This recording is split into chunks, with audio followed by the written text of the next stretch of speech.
reaching should the power of a governor, such as Governor Abbott, be in securing the territory that they are? It's a great question. And I'm asking you that because I have a source in Texas who has stated that Governor Abbott is getting support from the National Guard of other states. Can you clarify if that is what's happening? And then also to the question of how far-reaching any governor's power should be, if you could elaborate on that. Well, unlike just legal precedent, this is the plain language of the Constitution. And I'm not a lawyer, but it is clear and unequivocal that when there is an actual invasion and these are the words of the Constitution in Article 1, Section 10, an actual invasion or imminent danger such that will not permit delay, the states have that right of self-defense. Now, I'm sure there are various contours to that discussion that the courts will take up, but this isn't something that is being, divined by state leaders in Texas. This is the plain language of the Constitution. The arguments in the past, for example, U.S. v. Arizona, the last time an immigration case went to the Supreme Court, a seminal question was asked: can a state enforce federal laws if the federal government is not?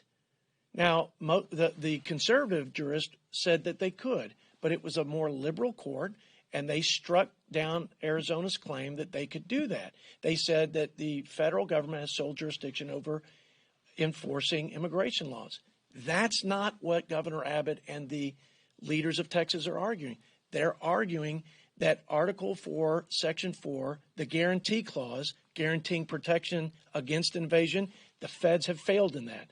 And then Article 110, that there is an actual invasion and there's imminent threat. So the state of Texas has the broadest latitude to do what it needs to do with the tools and authorities and resources they have. By the way, they've been doing this to the tune of billions of dollars for the last 3 years. As I mentioned, Operation Lone Star, the razor wire, the border wall, the buoy barriers. But this question will be central to state sovereignty, federalism, not just in Texas, but across the land. Yes, sir. Do you have a reaction to the White House refusing to meet with Speaker Johnson? And should they meet, Speaker Johnson try to continue meeting with the White House? And if so, is this something that could be negotiated if, in fact, Johnson could come to a border agreement with the White House? I think it's worrisome that the President of the United States is not sitting down with the leader of the House to discuss funding the government and the policies and direction of our country, especially as it relates to the most imminent threat to our security and to the safety of our citizens, which is the border crisis that his administration and he have created. I suspect, and there's been a lot of discussion about his cognitive challenges and his mental health state, that they may be protecting him from engaging and further disclosing those challenges. But that's just what I surmise because of what I read. But it's a problem when the issues of this significance arise: funding the government, making sure we make good on our commitment in the Fiscal Responsibility Act to rein in spending, and then to secure the border and work out those policy issues.